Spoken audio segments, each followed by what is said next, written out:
This, my friends, is a walrus baculum. It's basically a penis bone found in most placental mammals, interestingly not in humans. And this is a polar bear skull, which as you can see is more streamlined for swimming in the water than a grizzly bear skull. And over here we have my giant friend, the rhino head, which is good for being giant, for fighting off predators and fighting for, I don't know, why do rhinos have big heads? And this is the skull of a pronghorn antelope. It has these horns that come off that are covered in these keratin sheaths that fall off once a year. These are all bones, parts of skeletons, and they're all pretty freaking awesome, and I am surrounded by them here at the Philip L. Wright Zoological Museum at the University of Montana. And all of these bones have adapted to help animals survive. The horns on the pronghorn for mating displays and self-defense, the streamlined skull of a polar bear for swimming in the water, and the walrus baculum for longevity, I guess. We're used to thinking of our skeletons as being the dead parts of us because that's what's left over after all of our stuff that looks like us has rotted away. But the fact is, our bones make up a vital organ system, and I don't just mean vital in that without them you would be a sort of disgusting dead pile of lumpy mush, but also in the traditional meaning of vital, meaning it's alive. It protects your vital organs, it makes locomotion possible, it manufactures your blood, and on top of it all, it takes care of its own repair and maintenance. Your skeleton is alive, people, and walrus penises are just the beginning.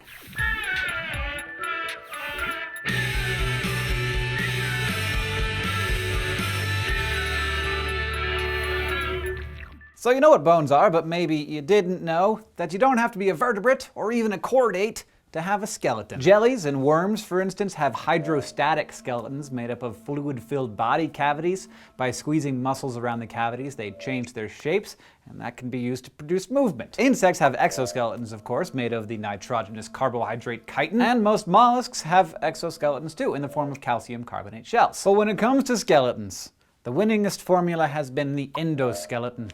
Even though we'd probably feel a lot safer if we were covered with armored plates like some race of Iron Men, having skeletons inside of our bodies has allowed us to grow larger and have much more freedom of movement.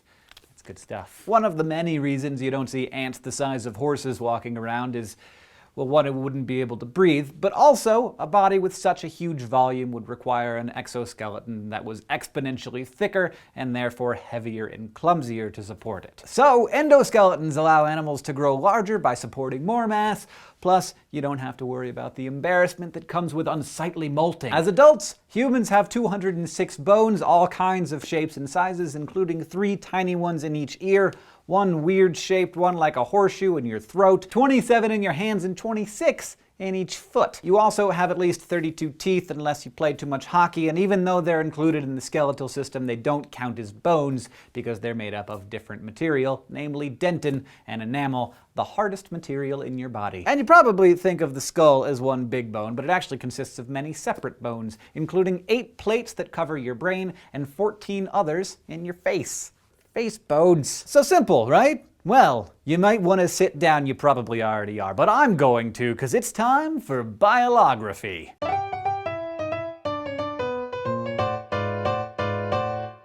Now you'd think that we'd have nailed down the basics of the human skeleton a long time ago because our teeth and our bones are the biggest and hardest parts of our bodies, and after we leave this mortal coil, they're what stick around the longest. It's not like they're super hard to find and study. Surely all of those ancient physicians who basically invented medical science would have inventoried all of our bones pretty soon after they figured out that we had bones, right? If the answer was yes, do you think I'd be sitting here? Most of what we know about the human skeletal system is thanks to Andries van Vessel, who was born in what's now Belgium in 1513. And in those days, if you were like a kung fu master of science, you pretty much got your own Latin name, so today he's known as Andreas Vesalius. Vesalius came from a long line of physicians to kings and emperors, and while studying in Paris, he began dorking around in cemeteries and became interested in what's now known as osteology, the study of bones. Perhaps Vesalius' greatest contribution was showing the world that everything we thought we knew about osteology was wrong. See, back in those days, if you wanted to become a doctor,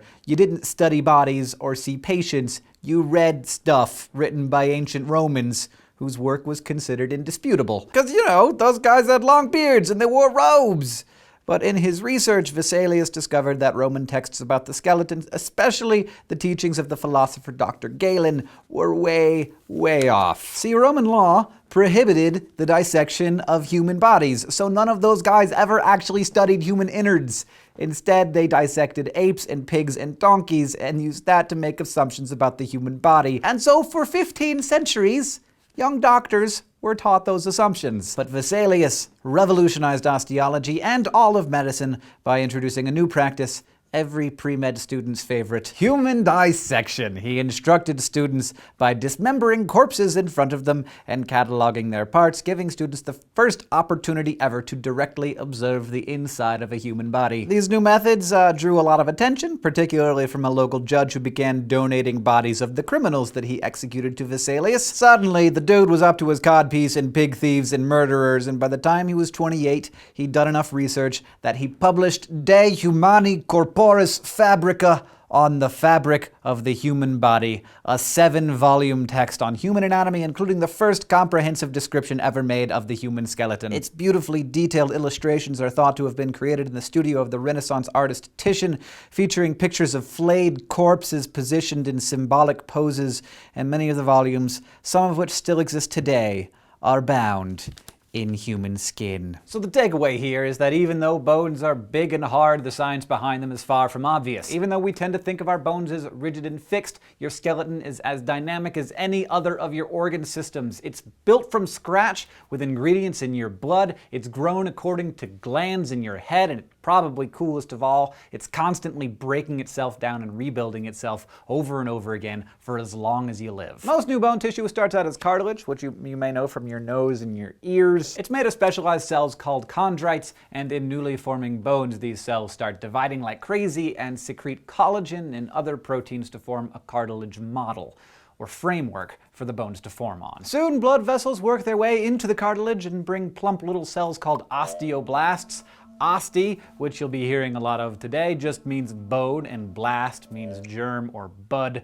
The bone building that they do is called, fittingly, ossification. First, they secrete this gelatinous goo that's a combination of collagen and a polysaccharide that acts kind of like an organic glue. Then, they start absorbing a bunch of minerals and salts from the blood and all the capillaries around them. And unsurprisingly, they're especially absorbing calcium and phosphate. And they begin depositing those minerals onto the matrix. With the help of enzymes secreted by the osteoblasts, these chemicals bond to form calcium phosphate, which crystallizes to make your bone matrix.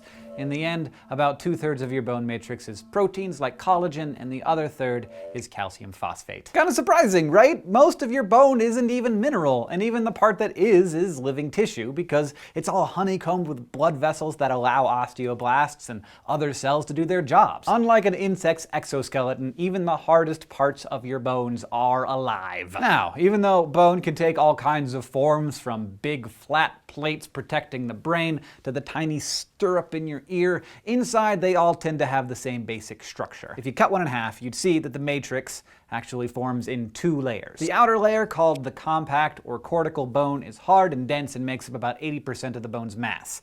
In the middle, the spongy or trabecular bone is softer and more porous and contains the marrow and fatty tissues in larger bones. The marrow, of course, makes not only new red blood cells, but almost all of your different blood cells by a process called hematopoiesis. I'd need like about a week of your time in a Greek dictionary to explain how it does this, but suffice it to say that evolution has wisely chosen the innards of our largest bones to house the blood stem cells that together can produce 1 trillion blood cells in you every day. That's 10 to the frickin' 12th. On the outside, the larger bones of your body have a similar structure. Have a look here at this femur. That's the biggest bone in your body. The main shaft is called the diaphysis, and each rounded end is an epiphysis. When the bones grow, as a child grows, the new tissue forms the border between the two, a place called the epiphyseal plate. As they did when they formed the original bone tissue, chondrocytes start to produce new cartilage here, and the osteoblasts come in and lay down more collagen and calcium calcium phosphate. So as you grow, the ends of your bones are actually growing away from each other until by the time you're about 25, the last of these plates in your bones hardens. By the way, this whole process is stimulated by growth hormones secreted from glands all over your body, but the head honcho right here is the pituitary gland, about the size of a pea, nestled at the base of your brain. As adults, this and other glands produce less growth hormone, which slows down our bone lengthening. But even though lengthening is a limited time-only process, the thickness and strength of a bone must continually be maintained by the body. Because, of course, like all of your cells, bone cells go through a lot of wear and tear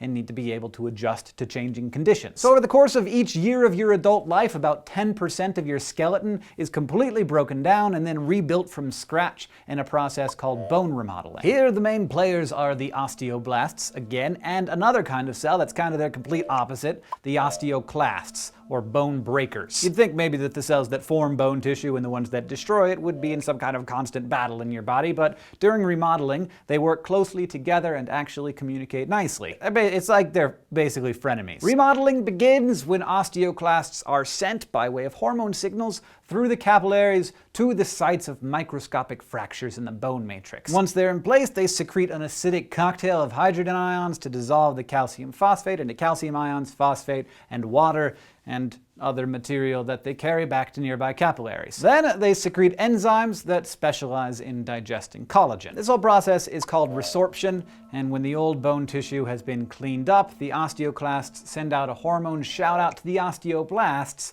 who come in and do their ossification thing. Bone remodeling is really pretty amazing, and it's all ultimately regulated by hormones that maintain the levels of calcium in your blood. The glands that call all the plays during the bone-breaking part of the remodeling are the parathyroids in your neck. When the calcium in your blood plasma falls below the level of homeostasis, the parathyroid triggers osteoclasts to take calcium out of your bones and release it back into the blood. Likewise, when blood calcium levels are too high, the parathyroid's cousin, the thyroid gland, signals osteoblasts to take calcium out of the blood and lay it down on the bone collagen through more ossification. And remember last week when we talked about how the kidneys reabsorb salts and minerals? Well, the thyroid also regulates how much calcium is reabsorbed in that process, as well as the amount of vitamin D, because vitamin D helps your body absorb calcium through the small intestine, and that is why vitamin D is all good for your bones and stuff. Now, the relation of active osteoblast to active osteoclast can change dramatically under different conditions.